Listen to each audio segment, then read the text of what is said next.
Hello दोस्तों, तो आज मैं आपको रेडिएशन से रिलेटेड कि गर्भावस्था के दौरान आपको क्या ध्यान रखना है, वो बहुत ज़्यादा जो जोखिम भरा हो सकता है उसके बारे में बता सकती हूँ। इस चीज़ को ध्यान रखना। देखिए, गर्भावस्था के दौरान विकिरण जो रेडिएशंस होती हैं वो उनका जो संपर्क होता है माँ और बच्चे दोनों के लिए जोखिम भरा होता है। इसकी तीव्रता और मात्रा जो होती है वो समय के आधार पर बदल सकती है और इसके प्रभाव पर भी बदल सकती है। नीचे मैं आपको इसके विषय में पूरी जानकारी आज देने वाली हूँ। दोस्तों, सबसे पहले जानेंगे कि रेडिएशन क्या है। ये एक ऐसा रूप है जो कि तरंगों और कणों के माध्यम से फैलती हैं। रेडिएशन फैलता है। ये जो रेडिएशन होता है दोस्तों, ये दो तरीके का होता है। एक ऊंची तीव्रता वाला होता है, जैसे कि एक्सरे, सीटी स्कैन, परमाणु, ये ऊंची में आते हैं। और एक होता है गैर आयोनिक, जो कि इसका स्तर कम होता है, जैसे कि मोबाइल, वाईफाई, माइक्रोवेव, इनका जो रेडिएशन होता है वो कम होता है और एक्सरे, सीटी स्कैन का ज़्यादा होता है। गर्भावस्था में आपको रेडिएशन कैसे कैसे लग सकती है। देखिए, एक आप चिकित्सा परीक्षण अगर कोई कराने जा रहे हैं तो एक्सरे, सीटी स्कैन या कैंसर के उपचार में इस्तेमाल होने वाली जो रेडिएशन थेरेपी होती है, तो ये 3 तरीक़ों से। अगर बात करें नेचुरल की, तो नेचुरल में सूर्य से विकिरण आती है हमारे पास रेडिएशन, और एक पर्यावरणीय विकिरण होती है। ठीक है। इसके अलावा इलेक्ट्रॉनिक उपकरण के थ्रू हमारे पास जो विकिरण आती है वो होती है मोबाइल, वाईफाई, फ़ोन, माइक्रोवेव, इनके थ्रू हमारे पास विकिरण जो है, रेडिएशंस, विकिरण मतलब रेडिएशंस जो आती है हमारे ऊपर। तो ये 3 स्रोत ऐसे होते हैं जिसमें कि हम प्रेग्नेंट है अगर, तो हमारे पास जैसे रेडिएशन तो इसमें प्रेग्नेंट हो ना हो रेडिएशंस आती हैं। अब गर्भावस्था में इन चीज़ों से हमें रेडिएशंस लग सकती हैं। ठीक है। तो दोस्तों, बात करते हैं कि इसके जो रेडिएशंस है उसका प्रभाव एक अब बच्चे पर क्या पड़ता है। ठीक है। गर्भावस्था के पहले 3 महीने में अगर 1 से 12 सप्ताह की बात करी जाए तो इस समय में भ्रूण के अंगों का विकास होता है। तो अधिक तीव्र विकिरण से, बहुत ज़्यादा तेज़ रेडिएशन से आपका गर्भपात और अंगों के असामान्य विकास की या फिर उसकी वृद्धि, जो बच्चा है उसकी वृद्धि, उसका विकास रुक सकता है।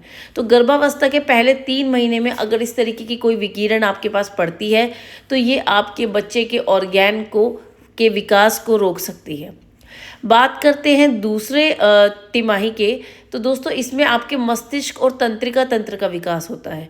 तो इसमें अगर अधिक मात्रा में विकिरण से बच्चे में मस्तिष्क विकास की समस्याएं आती हैं, सीखने की कठिनाइयां महसूस, न्यूरोलॉजिकल डिसऑर्डर उसको हो सकते हैं।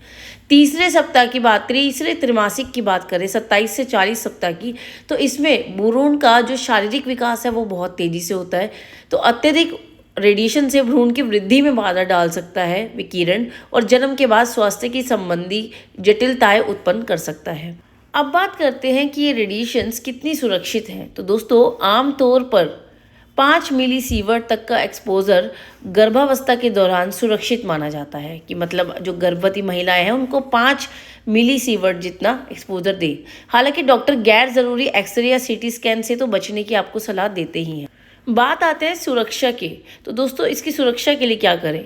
सबसे पहला होता है आपका जो है चिकित्सा विकिरण, चिकित्सा रेडिएशन। अगर आप डॉक्टर के पास जा रहे हैं तो इसमें आपको डॉक्टर की बिना सलाह के कोई भी रेडियोलॉजिकल टेस्ट नहीं कराना है, और एक्सरे भी कराना है तो उससे पहले आपको अपनी प्रेगनेंसी की जानकारी देनी है और शील्ड उपयोग करनी है। सेकंड आते हैं इलेक्ट्रॉनिक उपकरण। अगर आप कोई यूज़ कर रहे हैं तो आपको ज़्यादातर मोबाइल और लैपटॉप का यूज़ करने से बचना है, एक लिमिटेड में उसमें करना है। माइक्रोवेव का भी आपको बहुत सही तरीके से इस्तेमाल करना है, इसकी भी रेडिएशन बहुत हैवी होती है। प्राकृतिक विकिरण से बचाव के लिए आपको ज़्यादातर धूप में नहीं बैठना है। अगर आप गर्भवती हैं तो आपको धूप में ज़्यादा नहीं बैठना है। ठीक है।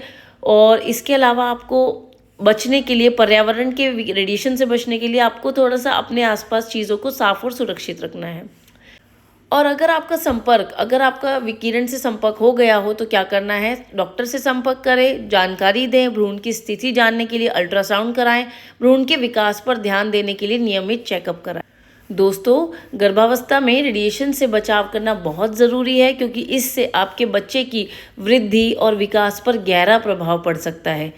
कोई भी संदेह हो, किसी भी तरीके की आपको प्रॉब्लम हो, डॉक्टर की सलाह लें और जितना संभव हो सके एक बहुत ही अच्छे और सुरक्षित वातावरण में रहिए।